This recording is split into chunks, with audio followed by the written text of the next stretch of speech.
ఘనత మహిమ ప్రభావములు మీకు మాత్రమే ఆరోపిస్తూ యేసుక్రీస్తు ప్రభు వారి దివ్యనామంలో ఈ ప్రార్థన మనవులు సమర్పించి మీ వద్ద నుండి జవాబు పొందుకుంటున్నాం మా కన్న తండ్రి. ఆమేన్. ప్రియమైన దైవజనాంగమ, మహాపరిశుద్ధుడైన దేవుడు సమస్తాన్ని సృజించి తన పోలికలో తన స్వరూపంలో నరుణ్ణి చేశాడు. ఆయన పోలిక ఆయన స్వరూపం నరునికి తప్ప మరి ఏ ఒక్కరికి ఏ జీవరాశికి ఇవ్వబడలేదన్న సత్యం మీ అందరికీ తెలుసు.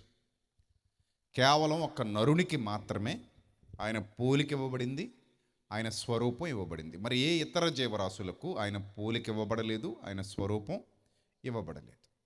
ఎందుకు నరులకు మాత్రమే ఈ అవకాశాన్ని ఇచ్చాడు అంటే మనం ఈజీగా చెప్పొచ్చు, నరుడు దేవుని కుమారుడు. నరుడు ఎవరు? దేవుని కుమారుడు. దేవుని కుమారుడు గనుకనే ఆయన పోలిక ఆయన స్వరూపంలో మానవుల్ని చేశాడు. చేసి ఆయన కొరకు బ్రతకాలని నిర్ణయం చేశాడు. ఆయన నిర్ణయం చొప్పున ఆయన కొరకు బ్రతకాలి, ఆయన చిత్తాన్ని నెరవేర్చాలి, ఆయన ఉద్దేశానుసారంగా జీవించాలి. ఆయన ఏలికలుగా నియమించాడు కాబట్టి ఏలికలుగానే ఉండాలి. ఆయన తర్వాత ఆయనంతటి వారుగా బ్రతకాలి అనేది దేవుని ఆలోచన. పిల్లల విషయంలో మనం కూడా అలాగే అనుకుంటాం. మన తర్వాత మనంతటి వారు కావాలనుకుంటాం, మన తర్వాత మనంతటి గొప్పవారు కావాలనుకుంటాం. దేవుడు కూడా అలాగే అనుకున్నాడు.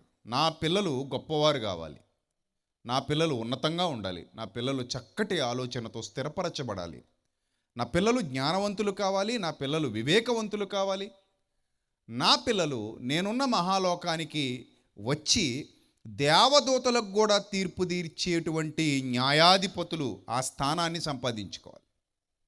అందుకే కొరింథీయులకు రాసిన మొదటి పత్రికలో స్పష్టంగా దాని గురించి మాట్లాడుతున్నాడు. చూడండి ఒకసారి, మీ అందరూ మీ చేతిలో ఉన్నటువంటి బైబిల్ గ్రంథాన్ని తెరిచి కొరింథీయులకు రాసిన మొదటి పత్రిక 6వ అధ్యాయం, కొరింథీయులకు రాసిన మొదటి పత్రిక 6వ అధ్యాయము మొదటి వచనం చూద్దాం. మీలో ఒకనికి మరి ఒకని మీద వ్యాజ్యం ఉన్నప్పుడు వాడు పరిశుద్ధుల ఎదుటగాక అనీతిమంతుల ఎదుట వ్యాజ్యమాడుటకు తెగించుచున్నాడా అని అడుగుతున్నాడు. ఇప్పుడు సంఘము అంటే ఇదొక చట్టం. ఏ చట్టం? దైవ చట్టం. దైవ చట్టం క్రింద సంఘం ఉంది. సంఘం ఎక్కడుంది? దైవ చట్టం క్రింద ఉంది. లోకంలో చట్టాలు ఉన్నాయి, లోకంలో రాజ్యాంగం ఉంది, లోకంలో పోలీస్ వ్యవస్థ ఉంది, న్యాయ వ్యవస్థ ఉంది. అలాగే ప్రభు చట్టం ఒకటి ఉంది. ప్రభు చట్టం, ప్రభు రాజ్యం. ఆ ప్రభు రాజ్యమే సంఘం, ప్రభు చట్టమే జీవగ్రంథం బైబిలు. ప్రభు యొక్క పరిచారకులు ప్రభుత్వ అధికారుల్లాగా ప్రభు యొక్క ప్రభుత్వంలో పరిచారకులు అధికారులు. అందుకే ఈ అధికారమునకు లోబడి ఉండండి అని దేవుడు తన వాక్యం ద్వారా సెలవిచ్చాడు. దేవుని అధికారం, లోకాధికారం. లోకాధికారులకు లోబడి ఉండాలన్నది మనం లోకంలో నేర్చుకున్నటువంటి విషయం. దైవాధికారానికి, సంఘానికి, సంఘ నాయకులకు, అధికారులకు లోబడి ఉండాలన్నది దేవుని ప్రభుత్వంలో నేర్చుకుంటున్నటువంటి విషయం. అయితే ఇక్కడ ఆనాటి సంఘంలో ఒక చిన్న ఇబ్బంది తలెత్తింది. పౌలు గారి పత్రిక రాసే సమయానికి ఒక చిన్న ఇబ్బంది తలెత్తింది. ఆ ఇబ్బంది ఏంటంటే, మీలో ఒకనికి మరి ఒకని మీద వ్యాజ్యం ఉన్నప్పుడు, మనుష్యులు అన్నాక 1,00,000 సమస్యలు వస్తూ ఉంటాయి. ముఖ్యంగా సంఘాల్లో కూడా 1,00,000 సమస్యలు వస్తూ ఉంటాయి. అలా వ్యాజ్యం ఉన్నప్పుడట వాడు పరిశుద్ధుల ఎదుటగాక అన్నాడు. పరిశుద్ధులంటే ఎవరు? పరిశుద్ధులంటే ఎవరు చెప్పండి, మీరు చెప్పండి. పరిశుద్ధులంటే ఎవరు?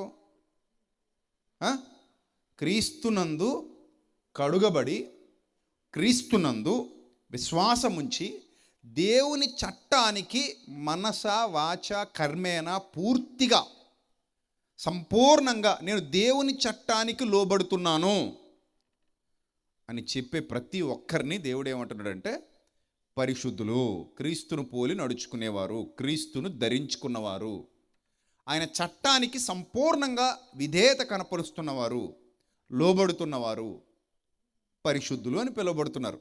అంటే నూతనంగా జన్మించినటువంటి పిల్లలు, రైట్? ఈ పరిశుద్ధుల ఎదుట కాకుండా అనీతిమంతులు ఎదుట వ్యాజ్యమాడుటకు తెగిస్తున్నాడా అంటే, అనీతిమంతులు అంటే ఎవరు? క్రీస్తునందు రక్షింపబడని వారు, ఇంకా లోకంలోనే బ్రతుకుతున్నవారు, అపరాధముల చేత పాపముల చేత చచ్చిపోయిన స్థితిలో ఉన్నవారు, లోకాశలకు లొంగిపోయిన వారు, శరీరాశలకు లొంగిపోయిన వారు, జీవపు డంబానికి లొంగిపోయిన వారు. అంటే ఒకప్పుడు మనం కూడా అలాంటి వారమే, కానీ మనం మారి ప్రభులోకి వచ్చి కడగబడ్డాం. వాళ్ళు ఇంకా ఏమవలేదు, కడగబడలేదు, ఇంకా రక్షణ వస్త్రాలు ధరించుకోలేదు. రక్షణ వస్త్రాలు ధరించుకోకుండా, కడగబడకుండా ఇంకా లోకంలో ఉన్న వాళ్ళ దగ్గరికి వెళ్ళి మా సమస్యలు తీర్చండి అని సంఘం అడగకూడదు అంటున్నాడు. సంఘం ఏం చేయకూడదట? ఒక అనీతిమంతుడి ముందుకెళ్ళి కూర్చొని, అయ్యా నాకు మా బ్రదర్కి ప్రాబ్లం వచ్చింది, అంటే సంఘంలోని ఇద్దరు సహోదరులకో ఇద్దరు సోదరీమణులకో సమస్య వచ్చింది, ఈ సమస్యను పరిష్కరించమని, లేదా ఈ సమస్యకు లేదా తగు తీర్చమని, పంచాయతీ తీర్చమని ఎక్కడికి వెళ్ళకూడదు అంటున్నాడు? అనీతిమంతుల దగ్గరికి వెళ్ళి ఎలా కూర్చుంటున్నావయ్యా నువ్వు అని అడుగుతున్నాడు. నువ్వు దేవుని కుమారుడివి కదా, నీతిమంతుడివి కదా, పరిశుద్ధుడివి కదా, పరిశుద్ధురాలివి కదా, మీలో మీకు వ్యాజ్యం ఉన్నప్పుడు, ఒకరి మీద మరొకరికి వ్యాజ్యం ఉన్నప్పుడు వాడు పరిశుద్ధులు ఎదుట కాక అనీతిమంతులు ఎదుట వ్యాజ్యం ఆడుటకు తెగిస్తున్నాడా? ఇది ఏమైనా బాగుందా? ఇది కరెక్టేనా? మన చట్టం వేరు కదా. అంటే మన చట్టం వేరు అంటే అర్థం ఏంటి? మొదటి ప్రాధాన్యత మన జీవితంలో దైవ చట్టానికి ఇస్తున్నాం కదా, దైవ చట్టానికి లోబడుతున్నాం కదా. మరి దైవ చట్టానికి లోబడుతున్నప్పుడు నీ సమస్య పరిష్కరించలేనంత చిన్న స్థితిలో సంఘం ఉందా అని ప్రశ్నించాడు ఇక్కడ పౌలు. అర్థమైందా? నీ సమస్య ఎక్కడ పరిష్కారం అయిపోవాలట? ఎక్కడ? సంఘము. సంఘం అంటే ఎవరిది? క్రీస్తుది, అంటే దేవునిది. సంఘమునకు శిరస్సు ఎవరు? యేసుక్రీస్తు. అంటే సంఘం ఎవరిది? దేవునిది. సంఘంలో ఎవరున్నారు? దేవుడు ఉన్నాడు. అంటే నీ సమస్య పరిష్కారం ఎవరి ఎదుట అయిపోవాలంటున్నాడు?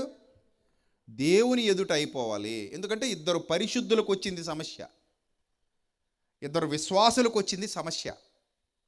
ఇద్దరు విశ్వాసుల మధ్యలో సమస్య వచ్చింది కాబట్టి ఈ ఇద్దరు విశ్వాసులు సమస్యను సంఘంలోనే పరిష్కరించేసుకోవాలి. మరి సంఘంలో పెద్దలు ఉన్నారుగా, ఇప్పటికీ ఉంటారు. సంఘంలో ఎవరు ఉంటారు?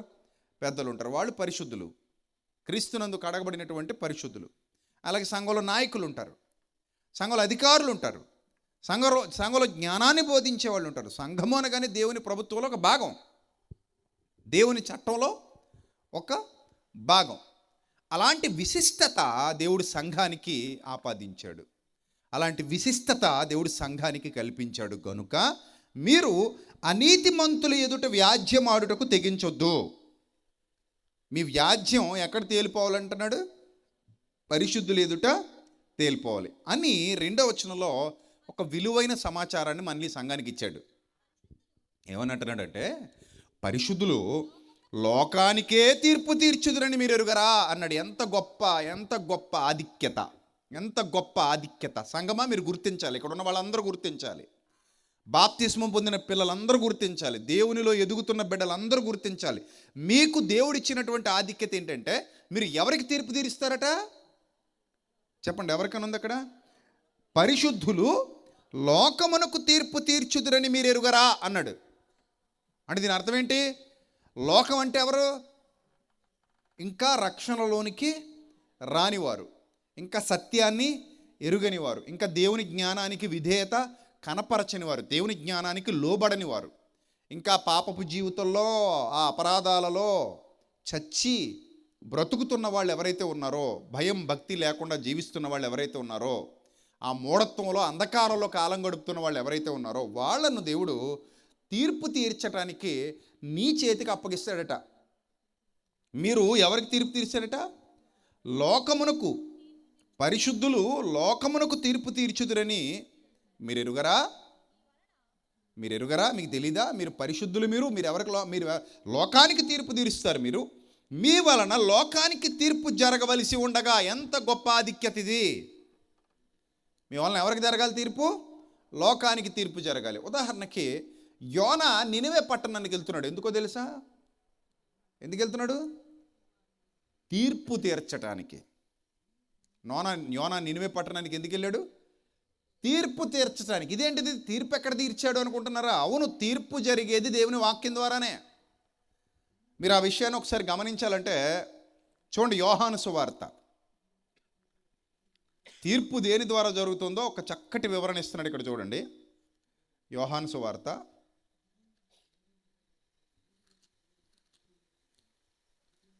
10 12వ అధ్యాయము, యోహాను సువార్త 12వ అధ్యాయము 47వ వచనం నుంచి జాగ్రత్తగా చూద్దాం. యోహాను సువార్త 12వ అధ్యాయము 47వ వచనం నుంచి, ఎవడైనను నా మాటలు వినియు వాటిని గైకొనకుండిన ఎడల నేను అతనికి తీర్పు తీర్చను. దేవుడు అన్నాడు ఈ మాట, ప్రభువే అంటున్నారు ఈ మాట. ఎవడైనా నా మాటలు విని వాటిని గైకొనకుండిన ఎడల నేను అతనికి తీర్పు తీర్చను. నేను లోకమునకు తీర్పు తీర్చుటకు రాలేదు కానీ లోకమును రక్షించుటకే వచ్చి తిని నన్ను నిరాకరించి, 48వ వచనం జాగ్రత్త చదవండి, నన్ను నిరాకరించి నా మాటలను అంగీకరింపని వానికి తీర్పు తీర్చివాడు ఒకడు కలడు. ఇంతకీ ఎవరు ఆయన? ఆ ఒక్కడెవరు? ఎవరు చూడండి, నేను చెప్పిన మాటయే అంత్యదినమందు వానికి తీర్పు తీర్చును. నేను చెప్పిన మాటయే అంత్యదినమందు వానికి తీర్పు తీర్చును. అంటే దేవుని మాట, శక్తివంతమైన దేవుని వాక్యం మనిషికి ఏం తీరుస్తుందట? తీర్పు తీరుస్తోంది. ఆ తీర్పులో మనం అందరం ఉన్నాం. తీర్పు అంటే ఇది సత్యం, ఇది బాట, ఇలా నువ్వు వెళ్ళాలి, నేను వెళ్ళను, ఇది నేను వినను, ఈ రకంగా నేను ఉండను, నేను ప్రవర్తించను, నేను పట్టించుకోను అన్నప్పుడే ఆ మాట మనకి ఏం చేస్తుందట? తీర్పు తీరుస్తుందట. ఇప్పుడు అబద్ధం ఆడవద్దు అని వ్రాయబడింది. కాదు, నేను అబద్ధమే ఆడతాను, ఆల్రెడీ ఏమైపోయినట్టు? ఇప్పుడు తీర్పు తీర్చేసింది ఆ మాట. అబద్ధం ఆడవద్దనే మాట నీకు తీర్పు తీర్చేసింది. వ్యభిచరింపవద్దు అని వ్రాయబడిన మాట ఉంది, దేవుని మాట అది. ఆ మాటకు విరోధంగా నువ్వు ఎప్పుడైతే వెళ్తున్నావో, ఆ మాటకు విరోధంగా నువ్వు ఎప్పుడైతే ప్రవర్తిస్తున్నావో, ఆ మాట ఆల్రెడీ నీకేం తీర్చేసింది? తీర్పు తీర్చేసింది. తీర్పు అంటే అదే, దేవుని వాక్యము ద్వారా ప్రపంచానికి జరిగేటువంటి తీర్పు. వ్యభిచరించవద్దు, ఆ మాట తీర్పు తీర్చేసింది. అబద్ధ సాక్ష్యము పలుకవద్దు, ఆ మాట ఏం చేసింది? తీర్పు తీర్చేసింది. నీ పొరుగువానిది ఏదిని ఆశించవద్దు, ఆ మాట ఏం చేసింది మనకి? ఆ రీతిగా బయలుదేరితే, ఆ రీతిగా బ్రతికితే, ఆ విధంగా జీవిస్తే ఆ మాట ఏం చేసినట్టు? మనకి తీర్పు తీర్చేసింది. అందుకే ఇక్కడ ప్రభు అంటున్నారు, నన్ను నిరాకరించి నా మాటలను అంగీకరింపని వానికి తీర్పు తీర్చువాడొకడు కలడు. బాగా అర్థం చేసుకోవాలి. నన్ను నిరాకరించి నా మాటలను ఎవడైతే అంగీకరించట్లేదో వాడికి తీర్పు తీర్చివాడు ఒకడు కలడు. నేను చెప్పిన మాటయే అంత్యదినమందు వానికి తీర్పు తీర్చును. ఇప్పుడు యోనా గురించి మనం ప్రస్తావించుకున్నాం కదా, ఒకసారి చూద్దాం. యోనా ఏ విధమైన తీర్పు ఆనాటి సమాజానికి తీర్చాడు అనేది ఒకసారి మనం చూస్తే, ఒకసారి తీయండి, యోనా గ్రంథం తీయండి, యోనా గ్రంథం తీయండి, 3వ అధ్యాయము, యోనా గ్రంథం 3వ అధ్యాయము మొదటి నుంచి చూద్దాం. 3:1 నుంచి. అంతట యెహోవా వాక్కు 2వ మారు యోనాకు ప్రత్యక్షమై సెలవిచ్చినదేమనగా, నీవు లేచి నినెవే మహాపురమునకు పోయి నేను నీకు తెలియజేయ సమాచారము దానికి ప్రకటన చేయుము. ఇక్కడ చూడండి, ఏం చేయమంటున్నాడు? ప్రకటన. ఒక పట్టణానికి వెళ్ళమంటున్నాడు. ఆ పట్టణానికి వెళ్ళి నేను చెప్పేటువంటి సమాచారం ఆ పట్టణానికి అంతటికీ చెప్పేయి, ఆ పట్టణానికి అంతటికీ ప్రకటించు. ఏమని ప్రకటించమంటున్నాడు? కాబట్టి యోనా లేచి యెహోవా సెలవిచ్చిన ఆజ్ఞ ప్రకారము నినెవే పట్టణమునకు పోయెను. నినెవే పట్టణము దేవుని దృష్టికి గొప్పదై 3 దినముల ప్రయాణమంత పరిమాణము గల పట్టణము. అంటే ఒక మనిషి 3 దినాల పాటు నడిస్తే ఆ పట్టణం పూర్తవుద్దటండి. చాలా పెద్దది, చాలా పెద్ద పట్టణం. 3 దినముల ప్రయాణమంత పరిమాణము గల పట్టణం. యోనా ఆ పట్టణంలో 1 దిన ప్రయాణమంత దూరము సంచరించుచు ఇక 40 దినములకు నినెవే పట్టణము నాశనమగునని ప్రకటన చేయగా. దీన్ని ఏమంటారు? చెప్పండి? తీర్పు అంటారు. ఏంటి తీర్పు? 40 రోజుల్లో, ఇక 40 దినములలో నినెవే పట్టణం నాశనం కాబోతుంది. మాట ఎవరిది? ఈ మాట ఎవరిది? దేవునిది. ఈ మాట ప్రకటన చేయమన్నది ఎవరు? దేవుడు. అంటే ఈ మాట వెనకున్నది ఎవరు? దేవుడు. దేవుడు చెప్తున్నాడు, ఇంకొక 40 రోజుల్లో ఈ నినెవే పట్టణం ఏమైపోద్ది? నాశనం, సర్వనాశనం, ఉండదు ఇక్కడ. ఒకనాడు సొదొమ గొమొర్రా ఎలాగైపోయిందో ఈ నినెవే పట్టణం కూడా అలాగ అయిపోద్ది. మొత్తం నాశనం అయిపోద్ది, మొత్తం కొలాప్స్ అయిపోద్ది, ఇక్కడ ఉండదు అని దేవుడు ప్రకటన చేయమన్నాడు. ఇక 40 దినములలో నినెవే పట్టణం నాశనం అయిపోతుంది. అని ప్రకటన చేయమన్నాడు. నెక్స్ట్, నినివే పట్టణపు వారు దేవుని యందు విశ్వాసం ఉంచి ఉపవాస దినము చాటించి గనులేమి అల్పులేమి అందరూ గోనెపట్ట కట్టుకునిరి. ఇది పాయింట్ ఇక్కడ. అంటే ప్రకటన వెలువడిపోయింది, తీర్పు అయిపోయింది. ఏంటి తీర్పు అంటే, నీ బ్రతుకు బాలేదు కనుక, నీ జీవితం బాలేదు కనుక, నీ స్థితిగతులు బాలేదు కనుక, నీ నడవడిక బాలేదు కనుక, నువ్వు దేవునికి విరోధంగా ప్రయాణం చేస్తున్నావు కనుక, దేవునికి విరోధంగా ప్రవర్తిస్తున్నావు కనుక నీకు తీర్పు జరుగుతోంది. ఇక 40 డేస్లో నీకు శిక్ష. ఇప్పుడు ఉదాహరణకి చూడండి, చాలామంది ఖైదీలకు ఉరిశిక్ష విధిస్తారు. ఈరోజు కూడా ఒక కేసులో ఉరిశిక్ష విధించారు ఒక ఖైదీకి. ఈ అమృత ప్రణయ్ అనే అమ్మాయి ఆ కేసులో A2గా ఉన్న వ్యక్తికి ఈరోజు ఉరిశిక్ష విధించారు. ఈ ఉరిశిక్ష విధించారు అంటే తీర్పు వెలువడింది అని అర్థం. ఏమైంది? తీర్పు వెలువడింది, తీర్పు విడుదలైంది. ఏమని తీర్పు వచ్చింది? నువ్వు చేసిన తప్పిదానికి గాను, నువ్వు చేసిన పాపానికి గాను, నువ్వు చేసిన నరహత్యకు గాను నీకు ప్రతిగా ఉరిశిక్ష విధించబడుతుంది. అంటే నీ ప్రాణం కూడా ప్రభుత్వం తీసేస్తుంది. అర్థమైందా? నువ్వు ఇదే ప్రభుత్వానికి చెందిన ఒక వ్యక్తి యొక్క ప్రాణాన్ని హరించావు గనుక, ఒక వ్యక్తి యొక్క ప్రాణం పోవటానికి కారకుడు అయ్యావు గనుక, నరహత్య చేశావు కాబట్టి, నరహంతకుడవు కాబట్టి, ప్రభుత్వం ఆ విషయాన్ని తీవ్రంగా పరిగణించి సాక్ష్యాధారాలు నిరూపించిన పిమ్మట నిన్ను ఆ కేసులో తీవ్ర ముద్దాయిగా తీర్పు తీర్చి నీకు కూడా అదే విధమైన శిక్ష. అంటే నువ్వు నరహత్య చేసావు కాబట్టి నీకు కూడా ప్రాణం తీసేసే ఉరిశిక్ష విధించబడుతోంది. నువ్వు ప్రాణం తీసావు, నీ ప్రాణం ప్రభుత్వం తీస్తుంది.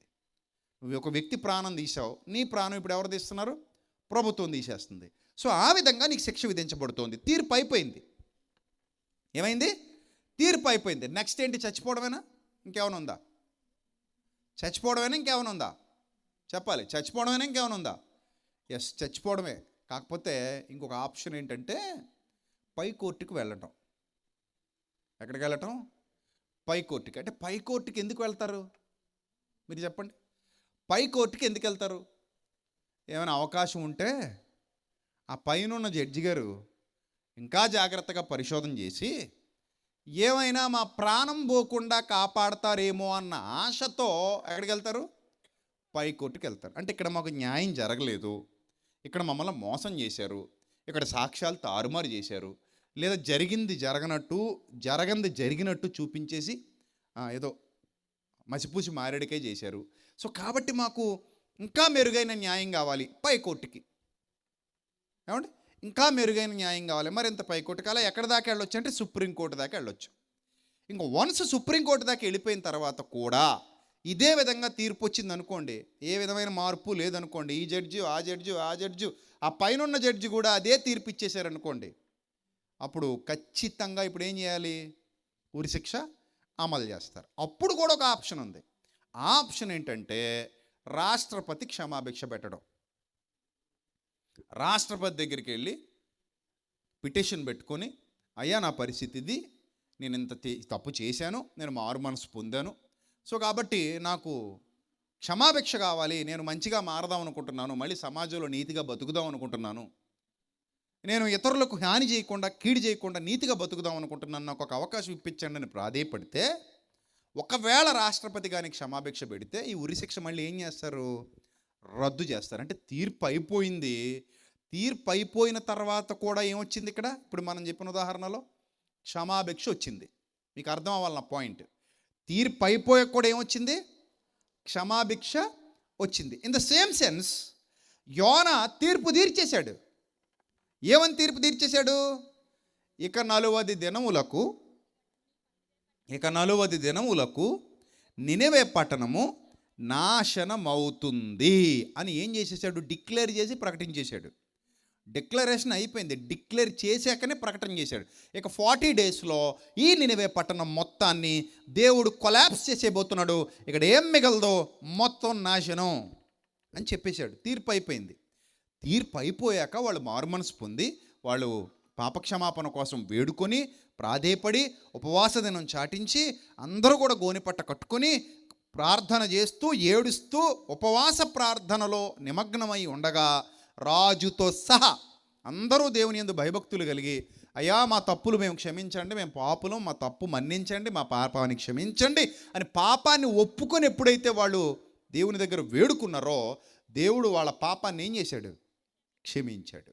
క్షమించి ఆ పట్టణాన్ని నాశనం చేద్దామన్న తీర్పు నుండి క్షమాభిక్ష అనే దాన్ని ఏం చేశాడు?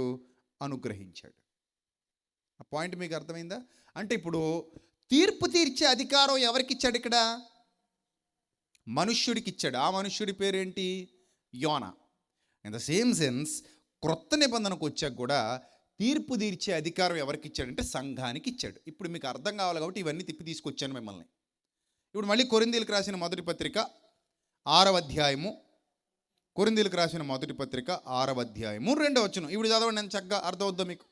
పరిశుద్ధులు లోకమునకు తీర్పు తీర్చుదురని మీరు ఎరుగరా? చెప్పండి, ఇప్పుడు మీరందరూ ఎవరు?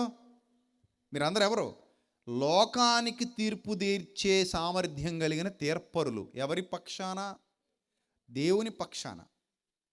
దేవుని పక్షాన. లోకానికి తీర్పు తీర్చేవారే దేవుని పిల్లలట.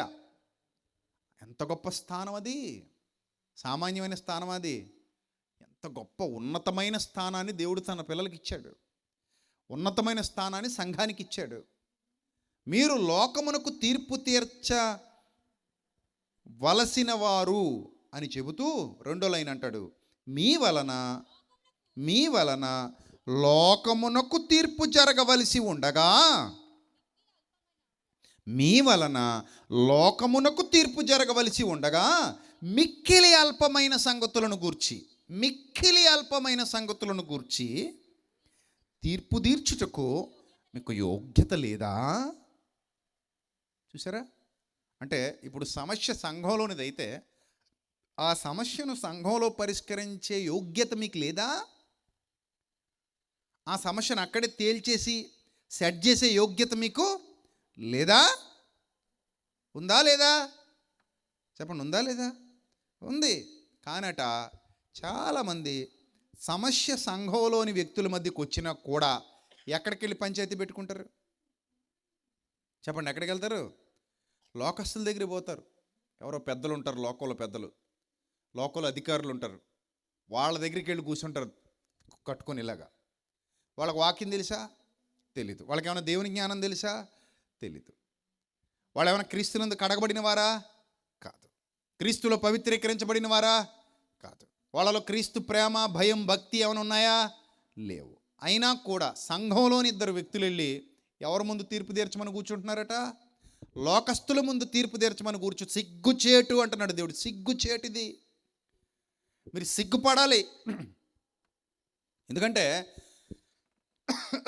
నేను మిమ్మల్ని చాలా గొప్పగా ఊహించుకుని మాట్లాడుతున్నాను మీ గురించి. దేవుడు అంటున్నాడు, చాలా ఉన్నతమైన స్థితిలో నేను మిమ్మల్ని నిలబెట్టాను. మీ వలన లోకమునకే తీర్పు జరగాలి అని నేనంటుంటే, మిక్కిలి అల్పమైన సంగతులను గురించి మీకు తీర్పు తీర్చుటకు మీకు అధికారము లేదా అని అంటాడు 3వ వచనంలో. లోకాన్ని దాటి మళ్ళీ ఇదే పెద్ద గొప్ప ఆధిక్యత అనుకుంటే, 3వ వచనంలో మీరు లోకానికి తీర్పు తీరుస్తారన్నదే గొప్ప ఆధిక్యత అనుకుంటే, దాన్ని మించిన ఆధిక్యత గురించి ఇక్కడ 3వ వచనంలో మాట్లాడుతున్నాడు. ఏమంటున్నాడు చూడండి, మనము దేవదూతలకు తీర్పు తీర్చుదమని ఎరగరా? ఏడిది? లోకం అయిపోయింది, లోకానికి తీర్పు అయిపోయింది. ఆ స్థాయి నుంచి అంటే ఇంకా అప్గ్రేడ్ అవుతున్నాం మనం. ఇంకా గొప్ప స్థితికి ప్రమోషన్ ఇస్తున్నాడు. ఏంటి ప్రమోషను? లోకానికి తీర్పు తీర్చే స్థాయి నుండి నిన్ను ఏ స్థాయికి తీసుకెళ్తాడట? దేవదూతలకు తీర్పు తీర్చే స్థాయికి తీసుకెళ్తాడట. అంటే దేవుడు నిన్ను ఏ రూపంలో చూస్తున్నాడట? చిన్నగా చూస్తున్నాడా? బాగా పెద్దగా చూస్తున్నాడా? ఎలా చూస్తున్నాడమ్మా నిన్ను? గొప్పగా చూస్తున్నాడా? హీనంగా చూస్తున్నాడా దేవుడు మిమ్మల్ని? చెప్పండి, ఈ మాటకి సమాధానం చెప్పండి. దేవుడు మిమ్మల్ని గొప్పగా చూస్తున్నాడా? హీనంగా చూస్తున్నాడా? ఎంత గొప్పగా చూస్తున్నాడు అంటారు? సాదాసీదాగా చూస్తున్నాడా? చాలా గొప్పగా చూస్తున్నాడు. చాలా గొప్పగా. చాలా అంటే మామూలుగా కాదు. మళ్ళీ ఆయన ఊహల్లో, ఆయన ఆలోచనల్లో మనం ఎక్కడో ఉన్నాం. కానీ బ్రతుకులో చూస్తుంటే మనం ఎక్కడికో దిగిపోతున్నాం. ఇది ఎందుకు జరుగుతుందంటే, మనకి సరిగా మన మనోనేత్రాలు వెలిగింపబడకపోవటం వల్ల, మన గొప్పతనం మనకి తెలియకపోవటం వల్ల, మన ఔన్నత్యం ఏంటో మనకి తెలియకపోవటం వల్ల, అసలు మనం ఎంత గొప్ప స్థితిలో ఉంచబడిన వారమో మనకు అర్థం కాకపోవటం వల్ల ఈ దుస్థితి ఏర్పడింది అనుకుంటున్నాను.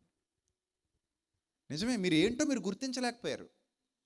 మీ గొప్పతనం ఏంటో మీరు గుర్తించలేకపోయారు. మీరు లోకమునకు తీర్పు తీర్చారంటే దేవుని వాక్యం పట్టుకుని క్రైస్తవుడు సమాజానికి బోధిస్తుంటే సమాజం ఆ దేవుని వాక్యానికి భయపడుతుంది. అలా జరిగింది ప్రారంభ శతాబ్దంలో. అపోస్తలుల కార్యాలు చూడండి, అపోస్తలుల కార్యాలు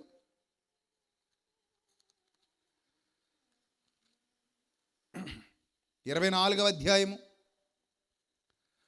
అపోస్తలుల కార్యాలు 24వ అధ్యాయము 24వ వచనం జాగ్రత్తగా చూద్దాం. అపోస్తలుల కార్యాలు 24వ అధ్యాయము 24వ వచనం జాగ్రత్తగా చూద్దాం. కొన్ని దినములైన తర్వాత ఫేలిక్స్ యూదురాలైన ద్రుసిల్లా అను తన భార్యతో కూడా వచ్చి పౌలుని పిలిపించాడంట. ఇక్కడ ఫేలిక్స్ అనే అతను అన్యుడు, కానీ ద్రుసిల్లా అనే యూదురాల్ని వివాహం చేసుకున్నాడు. ఈ యూదురాలు పాత నిబంధన క్రింద ఉన్నటువంటి జాతిలో నుండి వచ్చింది.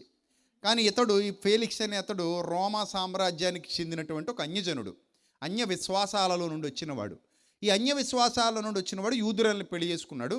యూదురాలు కాబట్టి ఆమెకు ఆల్రెడీ ప్రవచనాలు తెలుసు, మెస్సియా గురించిన ప్రవచనాలు తెలుసు, దేవుని యొక్క తీర్పు గురించి తెలుసు, దేవుని భయం తెలుసు, చరిత్ర అంతా తెలుసు. ఆమె ద్వారా ఇతనికి కూడా ఆ సందర్భాలు, సంగతులు, యెరూషలేము చరిత్ర, దేవుని యొక్క చరిత్ర అవన్నీ అర్థమయ్యాయి. సరే, ఇప్పుడు భార్య చెప్పటం వల్ల పిలిపించాడో, ఇతను పర్సనల్ ఇంటెన్షన్తో పిలిపించాడో, మొత్తం మీద ఎవరిని పిలిపించాడు? పౌల్ని పిలిపించాడు. మీరు చెప్పండి, ఫేలిక్స్ స్థాయి గొప్పదా, పౌలు స్థాయి గొప్పదా? మిమ్మల్ని అడుగుతున్నాను. ఫేలిక్స్ స్థాయి గొప్పదా, పౌలు స్థాయి గొప్పదా అని అడుగుతున్నాను నేను మిమ్మల్ని. చెప్పండి, ఎవరి స్థాయి గొప్పది? ఇద్దరిలో ఎవరు గొప్ప అండి? అరెస్ట్ అయింది ఎవరు? పౌలు గారు. అరెస్ట్ చేసి కూర్చోబెట్టింది ఎవరు? ఎవరి ముందు కూర్చున్నాడు ఇప్పుడు? ఫేలిక్స్ ముందు. అర్థమైందా మీకు? అరెస్ట్ చేసి ఇప్పుడు తీర్పు తీర్చడానికి ఎవరు ముందుకు రావాలి? ఫేలిక్స్ ముందుకు రావాలి. అరెస్ట్ అయ్యింది ఎవరు? పౌలు గారు. మరి ఇద్దరిలో ఎవరు గొప్పోళ్ళు? ఫేలిక్స్ గొప్పడా? మరి ఎందుకు పౌలు అన్నారు? అందుకే ఫేలిక్స్ గొప్పడా, పౌలు గొప్పడా? ఎవరు గొప్ప? ఎవరు గొప్ప? నేను చెప్పనా, లోకం దృష్టిలో ఫేలిక్సే గొప్ప. లోకం దృష్టిలో ఎవరు గొప్ప? ఫేలిక్సే గొప్ప. దేవుని దృష్టిలో ఎవరు గొప్ప? పౌలు గొప్ప. ఇప్పుడు ఫేలిక్సు పౌలుకు తీర్పు తీర్చటానికి లోకము చేత నియమింపబడినవాడు. నా పాయింట్ జాగ్రత్తగా అర్థం చేసుకోండి. ఫేలిక్సు పౌలుకు తీర్పు తీర్చడానికి రోమా ప్రభుత్వం చేత నియమింపబడినటువంటి గొప్ప అధికారి. ఇప్పుడు ఇతని క్రింద పౌలు తీర్పు తీర్చబడతాడు. ఫేలిక్స్ క్రింద పౌలు ఏమవుతాడు? తీర్పు తీర్చబడతాడు. కావలిలో ఉంచారు అతన్ని. ఆయన ఒక ముద్దాయి, అరెస్ట్ చేయబడ్డాడు. రకరకాల నేరారోపణలు ఉన్నాయి, కానీ ఏవి రుజువు చేయబడలేదు. నేరారోపణలు అయితే ఉన్నాయి. అతని క్రింద ఉన్నాడు, ఫేలిక్స్ క్రింద ఉన్నాడు ఇతను. ఇప్పుడు పాయింట్ ఏంటంటే, ఈ ద్రుసిల్లా అనే భార్య యూదురాలు కాబట్టి, ఇతడు ఎలాగూ బోధకుడు కాబట్టి పిలిపించుకున్నాడు. అతనికి ఇంకా వేరే ఇంటెన్షన్ కూడా ఉంది. సరే, పిలిపించుకున్నాడు. పిలిపించుకున్నప్పుడు క్రీస్తు యేసునందలి విశ్వాసమును గూర్చి అతడు బోధింపగా వినెను. బోధిస్తున్నాడు అంటే అర్థం ఏంటి చెప్పనా? మన భాషలో బోధిస్తున్నాడు అంటే అర్థం ఏంటి? తీర్పు తీరుస్తున్నాడు. యోనా ఏం తీర్చాడు? తీర్పు తీర్చాడు. మీరు పరిశుద్ధులు, లోకానికి ఏం తీర్చాలని పౌలు రాశాడు? తీర్పు తీర్చాలని వ్రాశాడు. ఇప్పుడు అదే పౌలు, మీరు పరిశుద్ధులు, లోకానికి తీర్పు తీర్చాలని రాసిన అదే పౌలు ఇప్పుడు ఏం తీరుస్తున్నాడంటే ఫేలిక్స్కి తీర్పు తీరుస్తున్నాడు. అర్థమైందా మీకు? ఫేలిక్స్కి ఏం చేస్తున్నాడు? తీర్పు తీరుస్తున్నాడు. ఫేలిక్స్ ఇంతకి ఎవరంటే ప్రజలందరికీ తీర్పులు తీర్చేవాడు. ఫేలిక్స్ ఎవరు? ప్రజలందరికీ తీర్పులు తీర్చేవాడు. తీర్పులు తీర్చేవాడికే ఇక్కడ దేవుని సేవకుడు ఏం చేస్తున్నాడు? తీర్పు తీరుస్తున్నాడు. That is Bible. ఎంత గొప్ప గ్రంథం పట్టుకున్నాం మనం. ఎంత దివ్య గ్రంథాన్ని చేతులతో పట్టుకున్నాం. ఎంత గొప్ప జ్ఞాన గ్రంథాన్ని చేతులతో పట్టుకున్నాం. దేవుడు అధికారం మానవుడికి ఇచ్చాడు. అక్కడ యోనా రాజుకు తీర్పు తీర్చాడు. రాజు కూడా సింహాసనం దిగి ఏం కట్టుకున్నాడు? గోనె పట్ట కట్టుకున్నాడు. యోన గొప్పోడా, నినివే పట్టణంలో రాజు గొప్పోడా? మళ్ళీ అదే ప్రశ్న మీకు ఇందాక అడిగిన ప్రశ్న లాంటిదే ఇది కూడా. యోన గొప్పోడా, నినివే పట్టణంలో రాజు గొప్పోడా అని అడుగుతున్నాను మిమ్మల్ని. నినివే పట్టణానికి రాజే గొప్పడు. దేవుని ఎదుట యోన గొప్పవాడు. దేవుని దృష్టిలో యోన గొప్పవాడు, దేవుని సేవకుడు, దేవుని తీర్పులు తీర్చుటకు దేవుని అధికారం క్రింద ఉన్నవాడు, దేవుని మాట అనే వాక్య ఖడ్గాన్ని పట్టుకుని బయలుదేరుతున్నవాడు గనుక దేవుని దృష్టిలో యోనాయే గొప్పవాడు. యోన తీర్పు తీర్చేవాడు యోన. రాజుకు తీర్పు తీర్చాడు. రాజు ఆ సంగతి విని కిందకి దిగాడు, గోనె పట్ట కట్టుకున్నాడు, సింహాసనం దిగాడు, ఉపవాసం చాటించాడు, ఏడుస్తున్నాడు, కన్నీరు గారుస్తూ ఉపవాస ప్రార్థన చేశాడు, దేవుణ్ణి వేడుకున్నాడు, అయ్యా ఈ ఉగ్రతను మా మీద నుండి తప్పించు. నినివే పట్టణానికి రాజే కావచ్చు, 3 దినాల ప్రయాణం అంత పట్టణం అటది. అంత గొప్ప పట్టణానికి అతడు రాజే కావచ్చు, కానీ దేవుని ముందు ఎందుకు పనికిరాని వాడే? దేవుని ముందు చిన్నోడే. దేవుడు ఈ నినివే పట్టణపు రాజు మీద అధికారిగా నియమించిన వాడు యోన. అంటే దేవుని దృష్టిలో యోనాయే గొప్పవాడు. అలాగే రోమా ప్రభుత్వంలో ఫేలిక్స్ చాలా గొప్పవాడు. ఫేలిక్స్ చాలా ఉన్నతమైన అధికారాన్ని పొందినవాడు. ఫేలిక్స్ తీర్పులు తీర్చేవాడు లోకానుసారంగా రోమా ప్రభుత్వ కాలంలో. కానీ ఆ ఫేలిక్స్కు కూడా తీర్పు తీర్చటానికి దేవుడు నియమించుకున్నవాడే పౌలు. బాగా అర్థం చేసుకోండి, చాలా విలువైన ప్రసంగం ఇది. ఆ ఫేలిక్స్ కూడా తీర్పు తీర్చటానికి దేవుడు ఎన్నుకున్నవాడు ఎవరు? Paul. He was not an ordinary guy. చాలా గొప్ప వ్యక్తి, చాలా ఉన్నతమైన వ్యక్తి. చూడ్డానికి చాలా చిన్నగా కనబడవచ్చు, చూడ్డానికి చులకనగా కనబడవచ్చు, చూడ్డానికి విలువ లేనివాడిగా కనబడవచ్చు, చూడ్డానికి ఖైదీలాగే కనబడవచ్చు. కానీ ఈ ఖైదీ ఎవరైతే అధికారి ఉన్నాడో ఈ అధికారికి కూడా దేవుని సముఖంలో ఏం తీరుస్తాడు? తీర్పు తీరుస్తాడు. ఇప్పుడు లోకమునకు తీర్పు జరుగుతోంది. దేని ద్వారా లోకానికి తీర్పు జరుగుతుందని యోహాను సువార్త 12 అధ్యాయంలో చదువుకున్నాం. మీరు చదువుకున్నారు కదా యోహాను సువార్త 12 అధ్యాయంలో. నా మాటయే వానికి తీర్పు తీర్చును, నా మాట అన్నాడు. దేవుని మాట మీకు తీర్పు తీర్చేస్తుందట. దేవుని సేవకుడు మీకు తీర్పు తీర్చేస్తున్నాడు. దేవుని సేవకుడు మీకు బోధిస్తున్నాడు. అయినా మీరు ఆ బోధకు వ్యతిరేకంగా వెళ్తున్నారంటే మీకు తీర్పు అయిపోతుంది. దేవుని సేవకుడు మీకు హెచ్చరిక చేస్తున్నాడు, అయినా మీరు ఆ హెచ్చరికను ఖాతరు చేయలేదు. ఆఫ్టర్ ఆల్ మనిషే కదా అని అనుకున్నారంటే మీకు ఆల్రెడీ ఏమైపోతుంది? తీర్పు అయిపోతుంది. అక్కడ మనిషిగా చూడకూడదు దేవుని సేవకుడు, అంతే. అతడు మనిషి కాదు, దేవుని సేవకుడు. అతడు ప్రకటిస్తున్నది దేవుని వాక్యం, దేవుని చట్టం. ఆ చట్టం క్రింద ఉన్నారు మీరు. సంఘం అంతా కూడా దేవుని చట్టం క్రిందే ఉంది. ఆ చట్టంలో దేవుని సేవకుడు ఒక అధికారి. ఆ సేవకుడు వాక్యాన్ని పట్టుకొని బోధిస్తున్నాడు అంటే బోధిస్తూ ఉండగానే తీర్పు జరిగిపోతుంది. బోధిస్తూ ఉండగానే ఏం జరిగిపోతుంది? తీర్పు జరిగిపోతుంది. నువ్వు వింటూ ఉండగానే తీర్పు జరిగిపోతుంది. అందుకే మీరు లోకమునకు తీర్పు తీర్చుదురని మీరు ఎరుగరా? మీరు ఎవరికి తీర్పు తీరుస్తారు? లోకమునకు మీ వలన తీర్పు జరగాలి. ఎలా జరుగుతుందో చూడండి ఇప్పుడు. అతడు విశ్వాసమును గూర్చి బోధింపగా వినును. అప్పుడు అతడు 25వ వచనం, అపోస్తలుల కార్యాలు 24వ అధ్యాయము 25వ వచనం జాగ్రత్తగా చదువుదాం. అప్పుడు అతడు నెంబర్ 1 దేని గురించి మాట్లాడేట? నీతి గురించి మాట్లాడేట. నెంబర్ 1 నీతి గురించి మాట్లాడు. ఇప్పుడు నీతి గురించి మాట్లాడినప్పుడు దుర్నీతి పరుడికి నీతి గురించి బోధ చేసినప్పుడు దుర్నీతి పరుడికి హృదయంలో పొడవబడ్డా? చెప్పండి. పొడవబడతాడు. ఎందుకంటే అతను చెప్పేది ఒకటి, ఇతని బ్రతుకులో జరిగేది ఒకటి. అతను ప్రకటించేది ఒకటి, ఇతను చేసేది మరొకటి. అతని ద్వారా వినేది ఒకటి, ఇతని బ్రతుకులో కనబడేది మరొకటి. ఇప్పుడు ఇతను నీతిని గురించి మాట్లాడుతున్నాడు. నీతి దేవుని నీతి, మానవ నీతి కాదు. ఏ నీతి? దేవుని నీతి, దైవనీతి గురించి మాట్లాడుతున్నాడు. ఈ దైవనీతి గురించి మాట్లాడుతున్నప్పుడు అతడు విన్నాడు. రెండో పాయింట్ ఏం మాట్లాడంటే ఆశా నిగ్రహం గురించి మాట్లాడు. ఆశలు అనేది సాధారణంగా పుడుతుంటాయి, అవే దురాశలుగా కూడా మారుతుంటాయి. ఆశలు ఇంకా పెరిగి పెద్దవైపోయి ఏమవుతుంటాయి? దురాశలు అవుతుంటాయి. ఈ దురాశ గర్భము ధరించి దేని గంటది? పాపాన్ని గంటది. దురాశ గర్భమును ధరించి పాపమును కనును. ఈ పాపం ఆజ్ఞాతిక్రమం అవుతుంది. ఈ ఆజ్ఞాతిక్రమం దేవుని దృష్టిలో నేరం, మళ్ళీ అది శిక్షార్హం అవుతుంది. మరలా నిన్ను నరకాగ్నికి పంపించడానికి అది ఆధారం అవుతుంది. అర్థమవుతుందా నా పాయింట్? రైట్.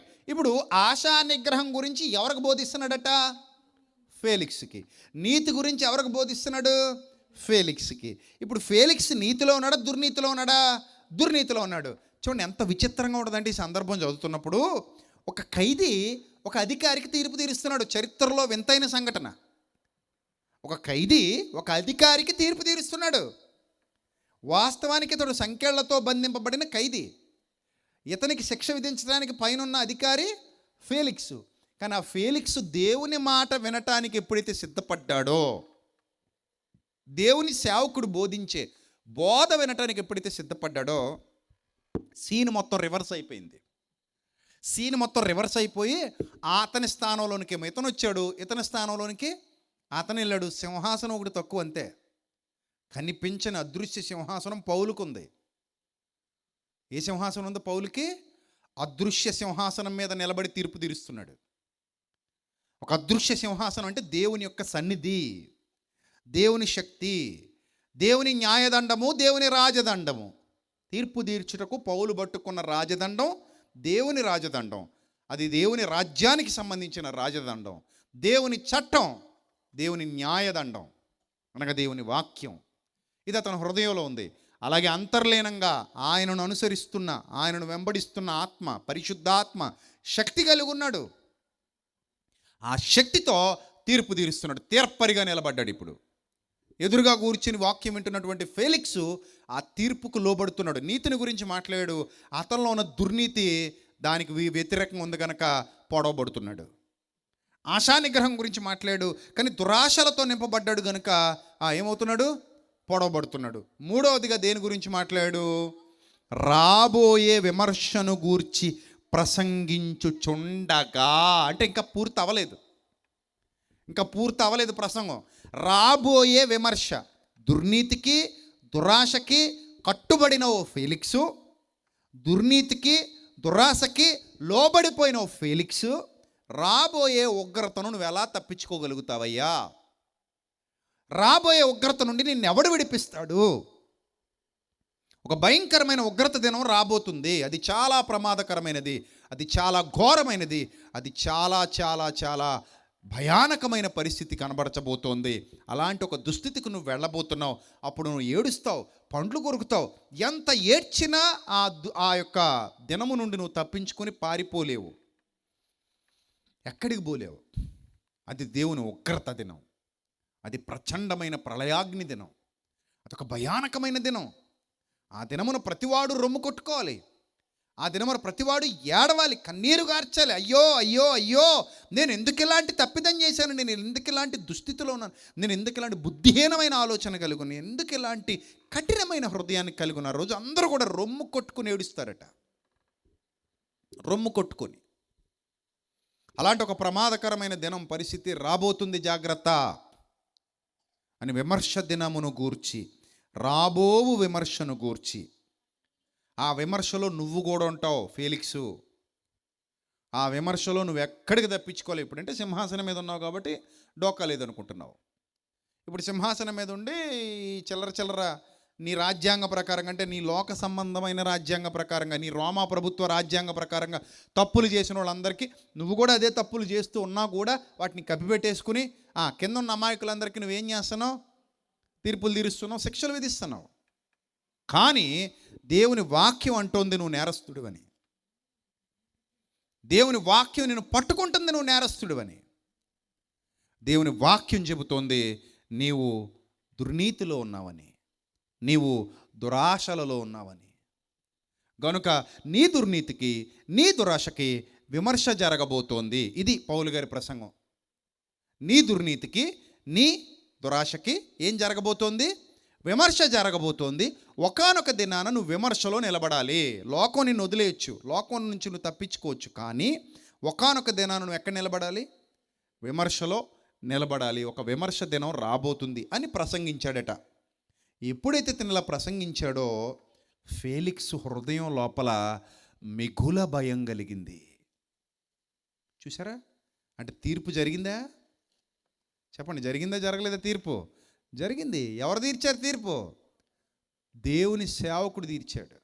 దేంతో తీర్చాడు? దేవుని మాటతో, దేవుని వాక్యంతో తీర్చాడు. ఎప్పుడైతే తీర్పు తీర్చేశాడో, దేవుని వాక్యంతో ఎప్పుడైతే తీర్పు తీర్చేశాడో, అతని హృదయంలో భయం పట్టేసుకుంది. ఓహో, ఫిక్స్. ఏంటి ఫిక్స్? నేను ఉగ్రతలోనికి వెళతాను. ఇతడు చెప్పిన బోధ ప్రకారంగా నా బ్రతుకు లేదు గనుక, ఇతడు బోధించిన బోధ ప్రకారంగా నా జీవితం లేదు గనుక, ఈ వాక్యాన్ని బట్టి నా బ్రతుకును పరిశీలన చేసుకుంటుంటే నేను ఎక్కడికి పోతానని అర్థమవుతుంది. ఈ వాక్యాన్ని బట్టి నా బ్రతుకును పరిశీలన చేసుకుంటుంటే నేను ఎక్కడికి వెళ్ళిపోవాలని అర్థమవుతుంది. ఖచ్చితంగా నిత్యాగ్నికి వెళ్ళిపోతాను, నిత్య నరకానికి వెళ్ళిపోతాను, ఆ ఉగ్రతలోనికి వెళ్ళిపోతానని ఎవరు ఫిక్స్ అయిపోయారు? ఫేలిక్స్ ఫిక్స్ అయిపోయాడు. అప్పుడు భయం పుట్టిందట. నిజమే, దేవుని వాక్యం లోపలికి వెళ్తే భయం వేస్తుంది. సరిగా అర్థమైతే భయం వేస్తుంది. సరిగా ఆలోచిస్తే అవును కదా, నేను చేస్తున్న తప్పు కదా అని లోపల భయం పుడుతుంది. ఆలోచించని వాడు నేను తప్పు చేయట్లేదు అనుకుని వెళ్ళిపోతాడు గుడ్డిగా. సరిగా ఆలోచించిన వాడు మాత్రం అర్థం చేసుకుంటాడు. అదే జ్ఞానికి అజ్ఞానికి తేడా. ఒక అజ్ఞాని దేవుని జ్ఞానాన్ని తనదైన కోణంలో జ్ఞానం అనుకుని నమ్ముకుని ముందుకు పోతాడు మూర్ఖంగా. అందుకే ఒకడు నడుచు మార్గము వానికి యథార్థమైనదిగా కనబడును, తుదకది మరణమునకు దారితీయును. అది అజ్ఞాని లక్షణం. జ్ఞానికి తలలో గలవట కన్నులు. జ్ఞాని కన్నులు ఎక్కడున్నాయట? తలలో ఉన్నాయట కన్నులు. జ్ఞానికి మామూలు కన్నులు కాదట అవి, తలలో ఉన్నాయట కన్నులు. తలలో ఉన్నాయంటే వెనకాల ఇలా తలెత్తి చూడకండి, కనబడవు. జ్ఞానికి గల కన్నులు, తలలో ఉన్నటువంటి కన్నుల గురించి బైబిల్ గ్రంథం చెబుతుంది. దానినే మనోనేత్రము అంది. మనోనేత్రము, మానవ నేత్రానికి మనోనేత్రానికి ఉన్న తేడా అదే. ఈ మనోనేత్రం లోతైన సంగతులను అధ్యయనం చేస్తుంది, లోతైన సంగతులను నేర్చుకోగలుగుతుంది. డేగ కన్ను ఎలాగైతే ఆకాశంలో ఎక్కడో ఉండి నేల మీద ఉన్న ఎర్రను చూడగలుగుతుందో, జ్ఞాని కన్నులు కూడా లోతైన సంగతులు చూడగలుగుతాయి, లోతైన సంగతులు అర్థం చేసుకోగలుగుతాయి, లోతైన జ్ఞానాన్ని తవ్వగలుగుతాయి, తవ్వి తీయగలుగుతాయి, అందులో ఉన్న పలు కోణాలను స్పృశించగలుగుతాయి. అంతే తప్ప గుడ్డెద్దు చేలుబడ్డట్టు వెళ్ళిపోడు జ్ఞాని. ఇప్పుడు కూడా తలలో ఉన్నాయట జ్ఞాని కన్నులు. అలాంటి జ్ఞాన సముపార్జన చేసి ఆ సర్వసత్యాన్ని విడమరిచి ఉపదేశించి లోకానికి పరిశుద్ధులు ఏం తీరుస్తారు? తీర్పు తీరుస్తారు. అందుకే నువ్వు వాక్యం వినేసి ఇంటికి వెళ్ళిపోయిన తర్వాత కూడా నీ మనసు కుదుటగా ఉండదు. ఎప్పుడు దుర్నీతిలో ఉంటే గనక, దురాశల్లో, దుర్నీతిలో, పాపబంధకాలలో ఒకవేళ నువ్వు ఉంటే, నువ్వు వాక్యం విని ఇంటికి వెళ్ళిపోయిన తర్వాత కూడా ప్రశాంతంగా ఉండలేవు. నువ్వు వాక్యం విని ఇంటికి వెళ్ళి పడుకున్నాక కూడా, లేదా రేపైనా ఎల్లుండైనా సరే విన్న వాక్యం నీలో ఉండి నిన్నేం చేస్తూ ఉంటుంది? పొడుస్తూ ఉంటుంది. అంటే తీర్పు ఏమవుతుందనమాట? జరుగుతుంది, నిత్యం జరుగుతుంది తీర్పు. ఒకసారి లోపలికి వాక్యం వెళ్ళిపోయిందా, అది నువ్వు తప్పు చేసిన ప్రతిసారి నీకేం తీరుతుంది? తీర్పు తీరుస్తూనే ఉంటుంది. ఇప్పుడు దొంగతనం గురించి ప్రసంగం విన్నావు, రేపు దొంగతనం చేసావు అంటే రేపు మళ్ళీ నీలో ఉన్న వాక్యం ఏం చేస్తుంది? నీకు తీర్పు తీరుస్తుంది. ఎల్లుండి కూడా మళ్ళీ అదే దొంగతనం చేసావు అంటే నీలో ఉన్న వాక్యం నీకు ఏం చేస్తుంది? తీర్పు తీరుస్తుంది. మళ్ళీ ఒక వారం పోయిన తర్వాత మళ్ళీ అదే విధంగా వెళ్ళావు, నీలో ఉన్న వాక్యం నీకు ఏం చేస్తుంది? తీర్పు తీరుస్తుంది. అంటే కేసులు పెరిగిపోతున్నాయి. నీ కేసులు ఏమైపోతున్నాయి? దేవుని దగ్గర పెరిగిపోతుంది. నీలో గిల్టీ ఫీలింగ్ ఎక్కువైపోతుంది. తీర్పు జరిగిపోతుంది. నీకు తెలిసే చేస్తున్నావు కాబట్టి తీర్పు జరిగిపోతుంది. తీర్పు మీద తీర్పు రోజు జరుగుతూనే ఉంది. కానీ నువ్వు ఖాతరు చేయకుండా ముందుకెళ్తున్నావు. ఏదో ఒక రోజు చచ్చిపోతావు. చచ్చిపోయి ఎక్కడికి వెళ్తావు? తీర్పు ఆల్రెడీ అయిపోయింది, నీకు తెలుసు నువ్వు ఎక్కడికి వెళ్తావు. తీర్పు ఆల్రెడీ అయిపోయింది, నీకు తెలుసు నువ్వు ఎక్కడికి వెళ్తావు. ఇప్పుడు నిత్యాగ్ని దండనకి వెళ్ళిపోతావు. అందుకే ఫేలిక్స్కి భయం ఎందుకు కలిగిందంటే, హృదయం దేవుని మాట ఎప్పుడైతే స్వీకరిస్తుందో, హృదయంలో ఒకవేళ చెడు ఉంటే గనక, హృదయంలో ఒకవేళ పాపం ఉంటే గనక, హృదయంలో ఒకవేళ దుర్నీతి ఉంటే గనక, ఆటోమేటిక్గా ఏం కలుగుతుంది? భయం కలుగుతుంది. భయం వేస్తుంది. అమ్మో, దేవుని మాటకు వ్యతిరేకంగా నేను వెళ్తున్నాను, దేవుని మాటకు వ్యతిరేకంగా నేను జీవిస్తున్నాను, దేవుని మాటకు వ్యతిరేకంగా నేను ప్రవర్తిస్తున్నాను, దేవుని మాటకు వ్యతిరేకంగా నేను బ్రతుకుతున్నాను. తప్పకుండా నేను దేవునికి ఒకరోజు ఏం చెప్పాలి? లెక్క చెప్పాలి. ఖచ్చితంగా నన్ను లెక్క అడుగుతాడు. ఇంకా లెక్క అడిగేదే ఉంది, తీర్పు అయిపోయింది. నీకు ఆ మాటే నీకేం తీర్చేసిందట? తీర్పు తీర్చేసింది. అప్పుడు ఫేలిక్స్ చూడండి ఏం చేశాడు. అప్పుడు ఫేలిక్స్ మిగుల భయపడి, ఎప్పటికి వెళ్ళుము, ఎప్పటికీ ఇది సరిపోద్ది నాయన, ఇక వెళ్ళిపో. ఏం చేయి? వెళ్ళిపో, ఇప్పటికి వెళ్ళుము, నాకు సమయమైన నిన్ను పిలువనంపింతునని చెప్పెను. ఏమంటున్నాడట? ఇంకోసారి ఎప్పుడైనా నాకు ఖాళీ ఉంటే, టైం దొరికితే నేను పిలిపిస్తాను. పిలిపించాడా? మళ్ళీ ఎప్పుడైనా రాయబడిందా మళ్ళీ ఫేలిక్సు పౌలును పిలిపించాడు అని ఏమైనా రాయబడిందా? రాయబడాలి. ఎందుకంటే ఒక్కసారి దేవుని సత్యవాక్యం ఈ అబద్ధికుడికి రుచి చూసి చూడబడినప్పుడు, అబద్ధికుడైన వాడు, దేవునికి విరోధి అయిన వాడు, దేవుని యందు భయభక్తులు లేనివాడు, దుర్మార్గపు స్వభావం కలిగిన వాడు, నీచమైన గుణలక్షణాలు కలిగిన వాడు మరలా ఆ సత్యవాక్యం వినటానికి ఇష్టపడ్డు. ఎందుకో తెలుసా? అది మళ్ళీ ఏం చేస్తుంది? పొడుస్తుంది. మళ్ళీ ఏం చేస్తుంది? పొడుస్తుంది. లోపలేముంది? రోగం ఉంది. ఈ రోగం తీసివేసుకోవటానికి ఇతనికి ఒప్పుకోవడం రావట్లా.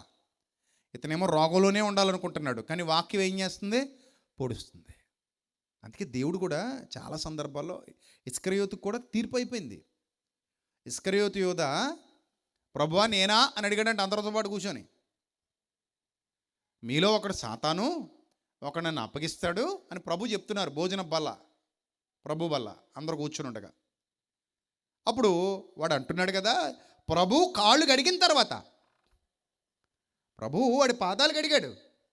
ప్రభు చేత పాదాలు కడిగించుకున్నటువంటి దుర్మార్గపు స్వభావం కలిగినటువంటి ఆ ఇస్కరియోతు యోధ ఎంత కఠినపరచబడ్డాడంటే, ప్రభువా నేనా నేనా నేనా అని అందరూ అడుగుతుంటే ఇతడు కూడా ఏమని అడిగాడు? ప్రభువా నేనా అన్నాడంటే ఎంత పనికి మాలిన స్వభావం లోపల లేకపోతే అలాంటి మాట వస్తుంది చెప్పండి మీరు. ఇప్పుడు సీక్రెట్ రివీల్ అయిపోయింది, నువ్వేరా నాయనా అని ఆయన అంటున్నాడు. మీలో ఒక్కడు అన్నాడంటే 12 మందే. ఆ 12 మందిలో ఆ ఒకడెవరు? ఇతడే. ఇతని హృదయానికి ఆ సంగతి తెలుసా తెలీదా? చెప్పండి, తెలుసా తెలీదా? తెలుసు. తెలిసా కూడా నేనా అని అడిగాడంటే ఎంత ఏమనాలి ఇంక వాడిని? కరుడుగట్టిన, బండబారిపోయిన, వాత వేయబడిన మనస్సాక్షి లేకపోతే నేనా అని అడుగుతాడా? నువ్వే ఆయన అంటున్నాడు. అరే నాయన నువ్వే, మీలో ఒకడు సాతాను, నువ్వే ఆ సాతాను గడివి. నువ్వు పుట్టి ఉండని ఎడల నీకు మేలు, పుట్టి ఉండని ఎడల నీకు మేలు, నువ్వే సైతాను గడివి అని ఆయన అంటుంటే వీడు ఏమి ఎరగనట్టు ప్రభువా నేనా అని అంటున్నాడంటే, ఇంకా అప్పుడు ప్రభు అన్నాడట, వెళ్ళు, నీకు నచ్చింది చేసుకో, పో, వెళ్ళిపో, చేసుకో, నీకు నచ్చింది చేసుకో, పో అంటే అప్పటికి కూడా ఇంకా మారు మనసు రాలేదు. పోయాడు, మళ్ళీ వెళ్ళాడు వాళ్ళ దగ్గరికి, బేరం కుదుర్చుకున్నాడు, ముద్దు పెట్టుకుంటానన్నాడు, ఒప్పించుకున్నాడు, డబ్బులు తీసుకున్నాడు, వచ్చాడు, ముద్దు పెట్టుకున్నాడు. యోధా నీవు చేయునది త్వరగా చేయము, నీవు చేసే తొందరగా చేసే, ఇంకా నీకు అయిపోయింది, నీకు తీర్పు అయిపోయింది, నీకు తెలుసు. యేసుప్రభు చెప్పేశాడు నీ గురించే, నీకు తెలుసు. అయినా కూడా మనసులో నీకు ఆ సంగతి అర్థం అవుతున్నా కూడా అర్థం అవ్వలేనట్టుగా యాక్టింగ్ చేసి నటించి అదే తప్పుకెళ్ళాడు. అప్పుడు ఏమైపోయినట్టు చెప్పండి? ఏమైపోయింది? తీర్పు అయిపోయింది. తీర్పు తీర్చేశాడు, వాక్యం తీర్పు తీర్చేసింది, దేవుని మాటే తీర్పు తీర్చేసింది, అయిపోయింది తీర్పు. తీర్పు అయిపోయిన తర్వాత అప్పుడు చేయగలిగింది ఏమీ లేదు. ఊరు పెట్టుకుని చచ్చిపోయాడు. సో ఆలోచన చేయండి, రాత్రి దేవుని వాక్యం అంటే మీరు ఏదో సాదాసీదా అనుకోకండి. సభకు వచ్చి సరదా కూర్చున్నాం అని అనుకోకండి. ఇప్పుడు సుమా సభకు వచ్చామంటే తీర్పు అవుతుందని అర్థం. సభకు వచ్చామంటే ఏం జరుగుతుంది? తీర్పు జరుగుతుంది. సత్య సంబంధమైన సభలో కూర్చున్నామంటే తీర్పు తీర్చబడుతోంది. ఆ తీర్పు తీర్చబడుటకు దేవుని అధికారం క్రింద ఉన్నటువంటి నాయకులు కావచ్చు, దేవుని అధికారం క్రింద ఉన్నటువంటి పెద్దలు కావచ్చు, దేవుని అధికారం క్రింద ఉన్నటువంటి సంఘం కావచ్చు, సమాజాన్ని పిలిపించి సమాజానికి హితవు పలుకుతూ సమాజానికి జ్ఞానం నేర్పిస్తూ ఇలాంటి సభలు నిర్వహిస్తూ కూర్చోబెట్టి దేవుని వాక్యం బోధించటం అనగానే మీరందరూ గుర్తుపెట్టుకోవాలి, తీర్పు జరిగిస్తున్నాడు దేవుడు. ఇదొక కోణం, తీర్పు తీర్చటంలో ఇదొక కోణం, ఇదొక సెపరేట్ వింగ్. ఈ సెపరేట్ వింగ్లో తీర్పు జరుగుతుంది. అందుకే యోనా గ్రంథాన్ని మీకు ఉదాహరణగా చూపించాను. ఇక 40 దినములకు పట్టణం పోతుంది అని చెప్పాడు. వాళ్ళు కానీ క్షమాభిక్షకు ఉపవాస ప్రార్థన చేసి వేడుకొని ఉండకపోతే అన్నట్టుగా జరుగుతుంది జరగదా? చెప్పండి. అన్నట్టుగా జరుగుతుందా? ఖచ్చితంగా జరుగుతుంది. ఖచ్చితంగా పట్టణం మొత్తం కొలాప్స్ అయిపోద్ది, పట్టణం మొత్తం నాశనం అయిపోద్ది. వాక్యం విన్నప్పుడు మనిషి మారాలి. నీలో ఏ తప్పు ఉంటే ఆ తప్పు గురించి దేవుడు నేను హెచ్చరిస్తుంటాడు. కొంతమంది మారరు సుమా, తిరుగుబడుతుంటారు యోధాలాగా. కొంతమంది మారరు, తిరగబడతారు. కొంతమంది మారరు, బ్రతుకు మార్చుకోరు, తిరగబడతారు. కొంతమంది చెప్పింది అర్థం చేసుకోరు, ఇంకా వ్యతిరేకంగా మాట్లాడతారు, ఇంకా ఘోరంగా మాట్లాడతారు, ఇంకా హీనంగా నీచంగా ప్రవర్తించడం మొదలు పెడతారు. తద్వారా దేవుని ఉగ్రతకు వాళ్ళు ఏమవుతారు? పాత్రులు అవుతారు, దేవుని శాపానికి గురవుతారు, దేవుని ఆలోచనకు వ్యతిరేకంగా నడుస్తున్నారు. వాక్యం వినబడినా కూడా ఇంకా మనిషిలో తీర్పు జరుగుతుందన్న జ్ఞానం కలగలేదంటే పోయే కాలం దగ్గర పడుతుందని అర్థం. తీర్పు అయిపోయింది ఆల్రెడీ, ఇంక చేయగలిగింది ఏమి లేదు. ఇప్పుడు ఫేలిక్స్ ఎక్కడికి పోతాడో మీరు చెప్పండి? చచ్చిపోయి ఫేలిక్స్ చనిపోయి ఎక్కడ పోతాడు? నరకానికి పోతాడు. ఎందుకు నరకానికి పోతాడు? ఆల్రెడీ పౌలు గారి ద్వారా తీర్పు జరిగిపోయింది. ఇప్పుడు లోకమునకు తీర్పు తీర్చే గొప్ప స్థితి దేవుడు ఎవరికి అనుగ్రహించాడు చెప్పండి? సంఘమా, నీకు నాకు అనుగ్రహించాడు. మరి మీరు లోకమునకు తీర్పు తీర్చవలసిన వారై ఉండగా, దేవుని వాక్యాన్ని చేతబట్టి లోకమందు జ్యోతుల వలె లోకానికి తీర్పు తీర్చవలసిన వారై ఉండగా, మిక్కిలి అల్పమైన సంగతులను గూర్చి మీరు వెళ్ళి ఎక్కడో కూర్చుని వస్తున్నారంటే మీరు సిగ్గుపడవలసిన సంగత, అతిశయపడవలసిన సంగత? అది ఏ సంగతి? అది దానికి మనం సిగ్గుపడాలా, అతిశయపడాలా? ఏమంటే మా ఇద్దరికి ఏదో తగువ ఉందండి, మేము వచ్చి పలానా ఎవరో పెద్దగారి దగ్గర కూర్చున్నామండి, పలానా ఎవరో ఇంకెవరో గ్రామంలో ఎవరో పెద్ద ఉన్నాడండి ఆయన దగ్గర కూర్చున్నామండి, లోక రాజకీయ నాయకుడి దగ్గర కూర్చున్నామండి, లేకపోతే పోలీస్ స్టేషన్కి వెళ్ళిపోయి అక్కడ కూర్చున్నామండి అంటే సిగ్గుపడాలా లేకపోతే గర్వపడాలా? ఏం చేయాలి చెప్పి? ఏం చేయాలి? సంఘంలో వ్యక్తులు పోలీస్ స్టేషన్కి వెళ్ళి కూర్చున్నారంటే సిగ్గుపడాలి. సంఘంలో వ్యక్తులు రాజకీయ నాయకుల దగ్గరికి వెళ్ళి కూర్చున్నారంటే ఏమవ్వాలి? సిగ్గుపడాలి. అది అతిశయపడవలసిన విషయంగా సిగ్గుపడు. నువ్వు చేసింది పనికిమాలిన పని. అర్థమైందా? ఇప్పుడు ఇద్దరు పరిశుద్ధులే, ఇద్దరు ఒకే సంఘంలో ఉన్నారు, ఇద్దరు దేవుని వాక్యం వింటున్నారు. మీరు లోకానికి తీర్పు తీర్చాలి, మీరు తీర్పుల కోసం వెళ్ళడం కాదు. మీరు ఎక్కడ తీర్పు తీర్చాలి? లోకానికి తీర్పు తీర్చాలి. అది మిమ్మల్ని ఆయన చూడాలనుకుంటున్నటువంటి స్టేజ్. అది ఆ స్టేజ్ మీద నిన్ను నిలబెట్టాలని ఆయన చూస్తుంటుంది. చివరికి నీ స్టేజ్ని ఎంత దాకా హెచ్చించాడంటే, ఎంత అప్గ్రేడ్ చేశాడంటే, దేవదూతలకు కూడా నీ ద్వారా ఏం జరగాలంటున్నాడు? తీర్పు జరగాలంటున్నాడు. ఆ స్థాయిలో నువ్వు నేను దేవుని వాక్యం పట్టుకుని ఉండాలి. దేవుని వాక్యం చేతితో పట్టుకుని ఆ స్థాయిలో తిరగాలి మనం. అంతే తప్ప మీ ఇద్దరు కొట్టు చేసి మీ ఇద్దరు కోర్టుకి వెళ్ళి, మీ ఇద్దరు కొట్టు చేసి మీ ఇద్దరు పోలీస్ స్టేషన్కి వెళ్ళి, మీ ఇద్దరు ఏదో పనికిమాల గొడవ పెట్టుకుని మీ ఇద్దరు రాజకీయ నాయకుల దగ్గరికి వెళ్ళి మళ్ళీ మీరందరూ ఒకటే సంఘం అని చెప్పుకుని ఆ స్థితి ఎప్పుడు మన సంఘాలలో ఉండడానికి వీలు లేదు, ఉండకూడదు. ఆ స్థితి ఉండకూడదు. ఎందుకంటే మీరే దేవదూతలకి తీర్పు తీర్చాలి, మీరే లోకానికి తీర్పు తీర్చాలి. చూడండి, అన్యాయంగా ఫేలిక్స్ పౌలు గారిని అరెస్ట్ చేశారన్న సంగతి ఫేలిక్స్కి తెలుసు. తీర్పు తీర్చడానికి కూడా ఫేలిక్స్ దగ్గర ఏ ఎవిడెన్స్ లేదు. అలాంటి స్థితిలో ఫేలిక్స్కే తీర్పు తీరుస్తున్నాడు అపోస్తలుడైన పౌలు. ఫేలిక్స్కి భయం పుట్టించాడు అపోస్తలుడైన పౌలు. ఫేలిక్స్ని బెంబేలెత్తించేశాడు తన వాక్యంతో అపోస్తలుడైన Paul. That is the power of the word, Lord's word, God's word. అలాంటి శక్తివంతమైన వాక్యాన్ని మన చేతుల్లో పట్టుకున్నాం ప్రియమైన దేవుని సంఘం. ఒకసారి ఆలోచన చేయండి. రాత్రి ఇలాంటి శక్తివంతమైన జీవగ్రంథం మన చేతుల్లో ఉంది. ఇలాంటి దివ్య జ్ఞానాన్ని మనం చదువుతున్నాం. ఎంత గొప్పగా మారాలి, ఎంత ఉన్నతంగా మారాలి. ఒక అయస్కాంతంతో ఒక ఇనప ముక్కని బాగా రాపాడిస్తే కాసేపటికి ఇనప ముక్క కూడా ఎలా మారుతుందో తెలుసా? ఎలా మారుతుంది చెప్పండి? ఎలా మారుతుంది? అయస్కాంతంలా మారుతుంది. ఎందుకు మారుతుంది? దాని శక్తిని ఇదేం చేసింది? రిసీవ్ చేసుకుంది.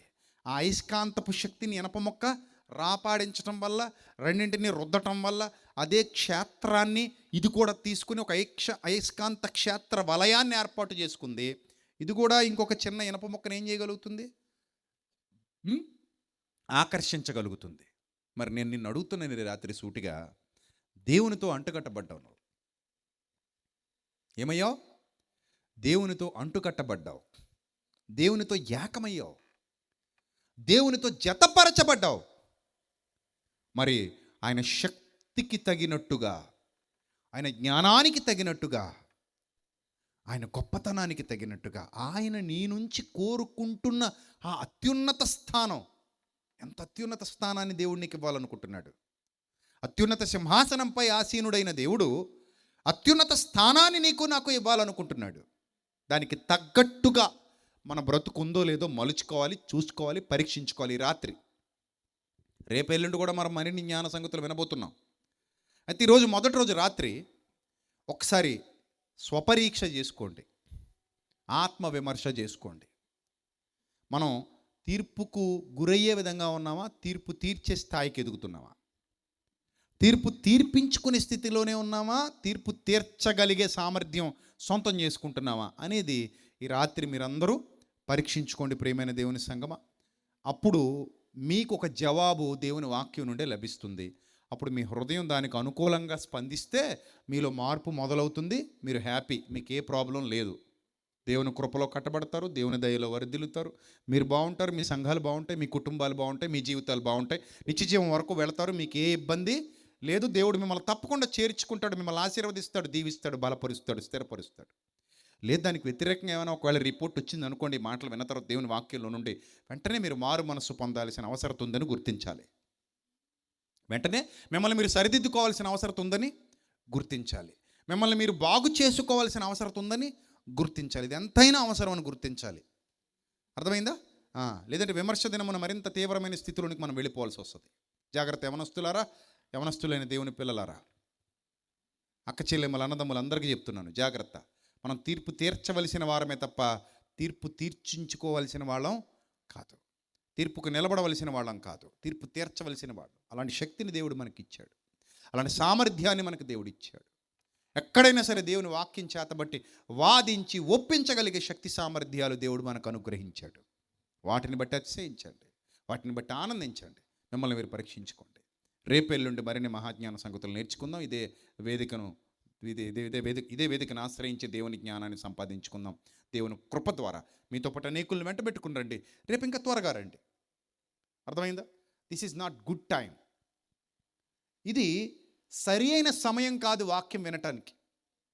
ముఖ్యంగా పల్లె ప్రాంతాల్లో అసలు సరైన సమయం కాదు. ఎందుకు సరైన సమయం కాదు అంటున్నానో మీకు అర్థమైందా? ఏమర్థమైంది? నిద్రపోతున్న వాళ్ళు స్తోత్రం చెప్పండి అనాలా? మరి ఏమనాలి? నిద్రపోతున్న వాళ్ళు దేవునికి స్తుతించండి అనాలా? నిద్ర వస్తుందా రావట్లేదా? ఎంతమందికి వస్తుంది చేయి చూపించండి. ఇంకెందుకు అయిపోయింది ఆమెనంటాను కాసేపట్లో. అదిగా ఆవిడకి వస్తుంది పాపం, అలా కూర్చుంది ఇందాక నుంచి. ఈవిడికి వస్తుంది, ఏం చేయాలో అర్థం కాక పొద్దునుంచి పని చేసి అలసిపోయి ఉన్నాం. మా ఊళ్ళో సభలు పెట్టారు, అది మా సంఘ వాళ్ళు పెట్టారు, వెళ్ళకపోతే బాగోదు. ఓ పక్క నిద్రాదేవత కమ్ముకుంటున్న నిద్రాదేవతను సంతృప్తిపరచాలా, అక్కడికి వెళ్ళి కూర్చొని వాక్యాన్ని విని దేవుని సంతృప్తిపరచాలా అన్న డైలమాలో చాలామంది పల్లె ప్రాంతాల్లో ఉంటారు. ఎందుకంటే మన పల్లె ప్రాంతాల్లో బాగా అలవాటు ఏంటంటే 8 గంటలకే చక్క తినేసి పక్కేసేయటం బాగా అలవాటు కదా. నైట్ బాగా ఈ మొబైల్స్ వచ్చిన తర్వాత అలా తగలడ్డారు, కానీ 12-1 గంట దాకా ఎక్కువ శాతం పల్లె ప్రాంతాల్లో 7 గంటలకే నిద్రపోయేవారు పూర్వం. 7-8 అయ్యేసరికి చక్కగా అన్నీ చక్కబెట్టేసి కొండలు కడిగేసుకొని హాయిగా స్లీప్లోకి వెళ్ళిపోయారు, డీప్ స్లీప్లోకి. తెల్లవారుజాములు లేచేసే అలవాటు పల్లెల్లో ఉన్న వాళ్ళకి. దాదాపు 4 అయ్యేసరికి కోడి కూసేస్తుంది. 4:30-5 గంటలకల్లా అందరూ ఏం చేస్తారు? నిద్రలో నుండి బయటకు వచ్చేస్తారు, మేల్కొంటారు. అలా మేల్కొనాలి అంటే తెల్లవారుజాము 5 గంటలు లేవాలంటే 8 గంటలు పడుకోవాలి. అలాంటి అలవాట్లు ఉన్న వాళ్ళని కూర్చోబెట్టి 12 గంటలకి 11 గంటలకి 1 గంటకి వాకింగ్ చెప్తే ఎవడింటాడు? ఎండు కదా. మరి రేపు ఎన్ని గంటలకు మొదలు పెడదాం? 8:30కి తీసుకుందామా? ఉంటారా టైంకి? కుదరదా? ప్రభుత్వ ఉద్యోగాలు ఏమైనా ఉన్నాయేటి అర్ధరాత్రి దగ్గర? రేపు 8:30కే దేవుని వాక్యం వినడానికి సిద్ధపడదాం. దేవుడు మిమ్మల్ని మీ కుటుంబాన్ని దీవించి బలపరిచి స్థిరపరిచి రేపు ఇక్కడ నడిపించి అనేక సంగతులు ఆయన సేవకుని ద్వారా మాట్లాడి మీకు నేర్పించునుగాక. ఆమెన్. తల్ల వంచండి, ప్రార్థన చేసుకుందాం. మహాపరిశుద్ధుడైన మా కన్న తండ్రి, మహోన్నతుడ, దయగల దేవ, కృపగల ప్రభు, ఇప్పటి వరకు విలువైన మీ వాక్య జ్ఞానము చేత మీ పిల్లల్ని బలపరిచినందుకు, సంఘాన్ని బలపరిచినందుకు, కుటుంబాన్ని దీవించినందుకు స్తోత్రం తండ్రి. బిడ్డలను మీ కృపలో వర్ధిల్లింపచేయండి, జ్ఞాన వివేకములు దయచేయండి. వారు వినివిడిచిపెట్టే గుంపులో గాక విన్న వాక్యమును అనుసరించి జీవించగలిగే భాగ్యాన్ని ప్రసాదించమని, సమస్త ఘనత, మహిమ, ప్రభావములు మీకు మాత్రమే ఆరోపిస్తూ, ప్రభు రేపేళ్ళుండి జరగబోతున్న సభలను ఇంకా ఘనంగా మీ నామానికి మహిమకరంగా జరిగించమని వేడుకుంటూ, యేసుక్రీస్తు ప్రభు వారి దివ్య నామంలో ఈ ప్రార్థన మనవులు సమర్పించి మీ వద్ద నుండి జవాబు పొందుకుంటున్నాం మా కన్న తండ్రి. ఆమెన్. అందరికీ వందనాలు. May Lord bless you, all love you all. Thank you, God bless you. దేవుడు మిమ్మల్ని, మీ కుటుంబాన్ని బహుగా దీవించి ఆశీర్వదించునుగాక. ఆమెన్. Thank you. ఇంకా గట్టిగా